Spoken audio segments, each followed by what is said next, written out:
نبی پاک صلی اللہ علیہ وسلم نے فرمایا 3 مرتبہ صبح 3 مرتبہ شام اعوذ باللہ السمیع العلیم 3 دفعہ یہ پڑھو، اور 1 دفعہ سورۃ حشر کی آخری 3 آیات هو اللہ الذی لا الہ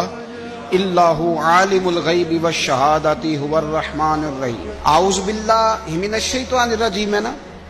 اس کو پڑھنا ہے اعوذ باللہ السمیع العلیم من الشیطان الرجیم۔ فرمایا 3 دفعہ اس کو پڑھو اور 1 دفعہ سورہ حشر کی 3 آیتیں، 1 دفعہ صبح اور 1 دفعہ شام۔ صبح کیا ہے، شام کیا ہے؟ تو اعلیٰ حضرت بریلوی فرماتے ہیں صبح سے مراد ہے آدھی رات ڈھلنے سے لے کر سورج نکلنے تک، آدھی رات ڈھلنے سے لے کر یعنی تہجد کا ٹائم سے لے کر سورج اور شام کیا ہے، دوپہر ڈھلنے سے لے کر مغرب کی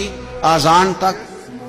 یہ شام ہے۔ اب سن لیں، یہ ترمذی کی حدیث ہے سیاستہ کی، نبی پاک نے فرمایا جس نے 3 مرتبہ اعوذ باللہ پڑھی اور 1 بار سورہ حشر کی آخری 3